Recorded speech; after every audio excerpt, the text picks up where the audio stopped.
Assalamualaikum dan salam sejahtera, bersama saya Mazrana Kalinggalan dalam Berita Pagi Sabah edisi Jumaat 13 November 2020. Kerajaan negeri akan mempergiat usaha untuk menambah baik pengurusan alam sekitar dan pemeliharaan warisan budaya sebagai persediaan untuk memacu dan memperkasa industri pelancongan di negeri ini sebaik Sabah bebas daripada pandemik COVID-19.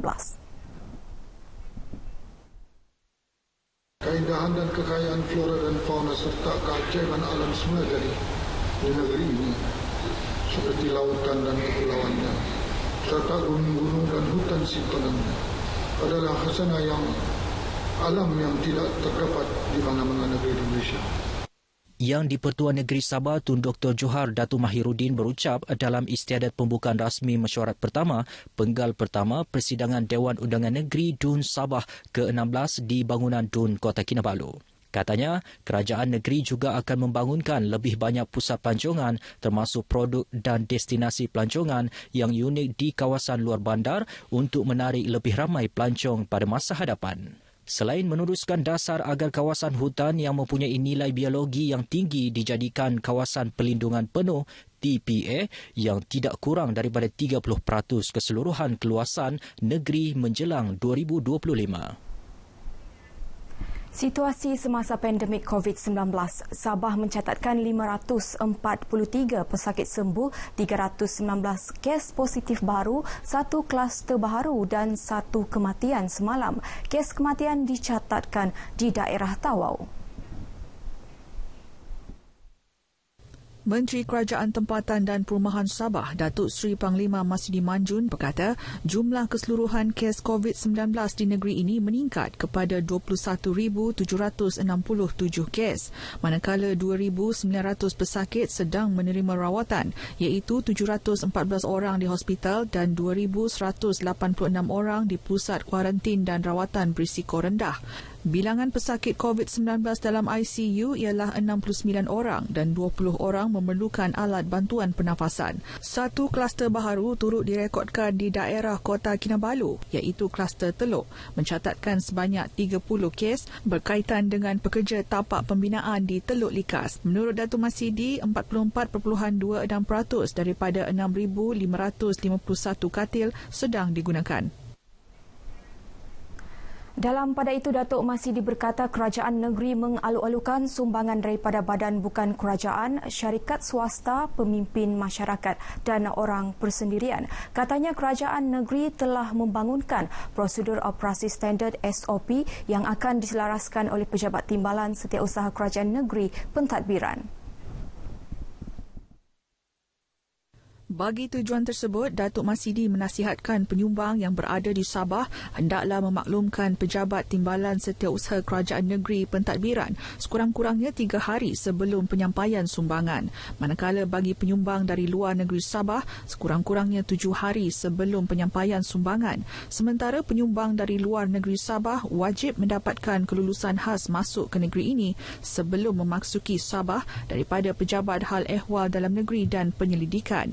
Datuk Masidi yang juga Menteri Kewangan 2 memberitahu sebanyak 160,962 bakul makanan telah diagihkan kepada golongan sasar.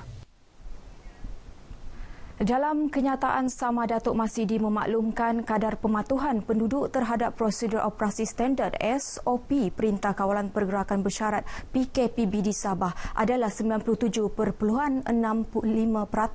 Setakat semalam, katanya sebanyak 67 sekatan jalan raya SJR telah dilaksana melibatkan pemeriksaan 53,162 kenderaan.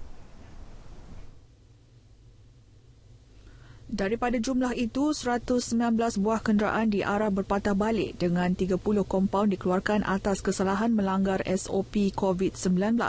PDRM juga telah melaksanakan 69 hebahan melalui kereta peronda.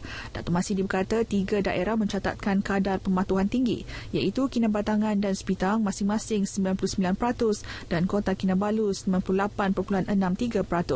Manakala 3 daerah mencatatkan kadar pematuhan terendah, iaitu Sempurna Semporna 95%, Kota Belud dan Ranau masing-masing 96%. Sementara penguatkuasaan undang-undang di perairan Laut Sabah oleh pasukan polis marin yang melibatkan kawasan pantai timur adalah sebanyak 41 pemeriksaan dan 20 pemeriksaan di perairan Kota Kinabalu dan Labuan.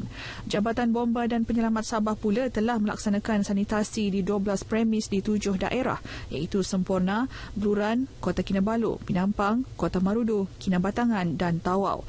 Manakala hebahan umum Info on Wheels Jabatan Penerangan Sabah mengenai pematuhan SOP telah dilaksanakan di 86 lokasi di 15 daerah.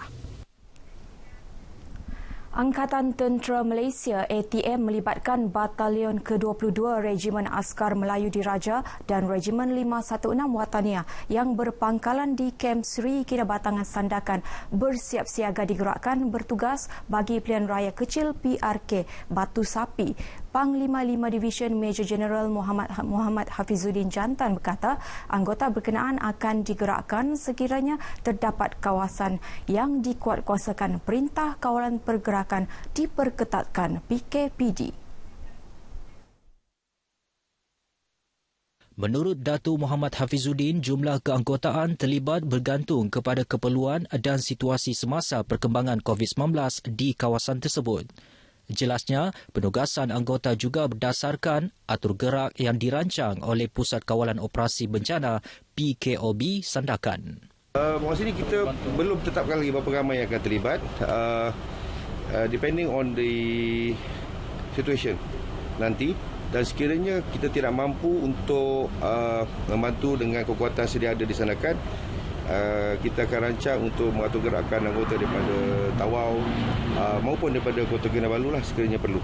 Beliau menyatakan demikian ketika melakukan lawatan ke pos kawalan PKPD di Taman Mesra Sandakan. Dalam perkembangan lain, ATM turut merancang meletakkan pegawai perhubungan di PKOB setiap daerah sebagai persediaan menghadapi sebarang ancaman bencana terutama banjir ketika perubahan monsun. Urusan nikah, cerai dan rujuk NCR di semua pejabat jabatan hal ehwal agama Islam Negeri Sabah Jahins mula dibuka pada 16 November ini. Menteri Tugas-Tugas Khas Sabah, Datuk Muhammad Arifin Arif bagaimanapun berkata urusan NCR itu telah pun dibenarkan di Ibu Pejabat Jahins Kota Kinabalu sejak 9 November lalu. Kebenaran itu berkuat kuasa sepanjang tempoh Perintah Kawalan Pergerakan Bersyarat PKPB dengan mematuhi prosedur operasi standard SOP ditetapkan. Datuk Arifin berkata, majlis perkahwinan dan kenduri masih belum dibenarkan kecuali majlis akad nikah yang hanya dibenarkan di semua pejabat Jahins. Kita tidak ada kursus pra-perkahwinan secara bersemuka, tetapi kita ada kursus pra-perkahwinan online juga dianjurkan oleh Jahins untuk memudahkan. Ada dua pilihan, temuduga dan kursus online. Beliau memberi penjelasan khas mengenai perkara itu di Kota Kinabalu. Sementara itu, solat Jumaat dan berjemaah di zon merah dan jingga di surau dan masjid di negeri ini kini dibenarkan sepanjang tempoh Perintah Kawalan Pergerakan Bersyarat PKPB. Pengarah Jahins Datuk Saiful Zaman Sangul berkata, Majlis Fatwa Negeri Sabah memutuskan untuk membenarkan pelaksanaan solat Jumaat dan solat 5 waktu secara berjemaah di masjid dan surau serta aktiviti lain berkuat kuasa hari ini. Menurut Datuk Saiful Zaman, kawasan zon merah dan jingga hanya dibenarkan solat jemaah seramai 3 orang sahaja dan solat Jumaat terhad 12 jemaah sahaja. Sementara zon kuning itu dan hijau sudah diberikan kelonggaran sedikit, iaitu di mana solat jemaahnya iaitu 30 orang. Dan Jumaatnya ialah 1/3 daripada keluasan masjid yang ada di kawasan tersebut. Bercakap dalam sidang media di Kota Kinabalu, Datuk Saiful Zaman menasihati umat Islam mematuhi SOP ketika menunaikan ibadah di masjid dan surau di negeri ini bagi menjamin kesihatan, dan keselamatan jemaah sekaligus memutuskan rantaian COVID-19. Dalam pada itu, Datuk Saiful Zaman juga berkata sebarang aktiviti di masjid dan surau seperti program ilmu, akad nikah dan pengurusan jenazah masih belum dibenarkan. Ketua Anak Negeri KAN diingatkan supaya mempermudahkan urusan rakyat dalam hal ehwal anak negeri di Sabah. Pembantu Menteri Kerajaan Tempatan dan Perumahan Sabah, Datuk Isnin Aliasni berkata, selain menjadi penghubung antara kerajaan dan rakyat, Ketua Anak Negeri perlu bijak dalam menyelesaikan setiap masalah. Menurut Datuk Isnin, ini penting dalam memastikan rakyat tidak berasa teraniaya dalam setiap tindak tanduk dan keputusan yang dibuat dalam menyelesaikan masalah dalam bidang tugas mereka. Beliau menyatakan demikian dalam ucapannya sempena upacara penyampaian watikah Ketua Anak Negeri KAN kepada 13 penerima dari seluruh daerah Sabah di Kota Kinabalu. Katanya, ilmu pengetahuan dan pengalaman yang ada terutama KAN lama dan yang baru dilantik penting dalam memastikan mereka mampu melaksanakan tanggungjawab melindungi hak dan warisan berkaitan adat istiadat anak negeri di kawasan masing-masing. Ini termasuklah soal-soal mempertahankan tanah-tanah adat dan perkahwinan. Yayasan Dakwah Islamia Malaysia Yadim Sabah dan Lembaga Penduduk dan Pembangunan Keluarga Negara LPPKN Sabah terus giat membantu petugas barisan hadapan. Terbaru sumbangan berupa barangan keperluan asas, minuman, cecair pembasmi kuman dan pelitup separuh muka diserahkan kepada Jabatan Penjara Kota Kinabalu. Sumbangan bernilai RM10,000 itu disampaikan Pengarah Yadim Sabah Samin Ongki dan Pengarah LPPKN Sabah Suraya Ghazali di Kompleks Penjara Kota Kinabalu. Menurut Samin, sumbangan tersebut adalah sebagai tanda penghargaan kepada warga penjara yang juga petugas barisan hadapan dalam memerangi penularan pandemik COVID-19.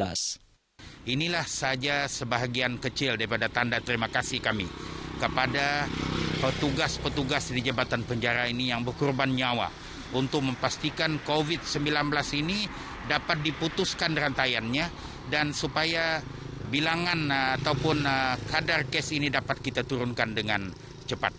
LPKN Negeri Sabah ingin mengambil kesempatan ini untuk menyantuni pegawai penjara dan juga ahli-ahli keluarga mereka. Sebagai frontliner, kita rasa mereka adalah satu pasukan yang memberi orang kata perkhidmatan untuk bukan sahaja kepada banduan-banduan tapi kepada masyarakat. Sementara itu, Pengarah Penjara Kepayan dan Wilayah Persekutuan Labuan DCP Nora Musa yang menerima sumbangan berkenaan menzahirkan ucapan terima kasih atas bantuan diberikan bagi membantu warga penjara yang tidak dapat keluar dari pusat berkenaan susulan pelaksanaan Perintah Kawalan Pergerakan diperketatkan PKPD. Pegawai-pegawai penjara banyak yang berada dalam kawasan penjara tidak dapat ke mana-mana, keluarga mereka pun tidak dapat keluar. Jadi sumbangan yang diberi oleh pihak-pihak badan-badan kerajaan, badan-badan NGO atau juga pihak-pihak seperti Yadim dan juga LPPKN ini sebenarnya amat banyak membantu. Baik, sekian berita pagi Sabah untuk edisi kali ini. Jangan lalai, terus waspada, pandemik COVID-19 belum berakhir. Sehingga berjumpa lagi, saya Mazrona Kalingkalan. Assalamualaikum dan salam hormat.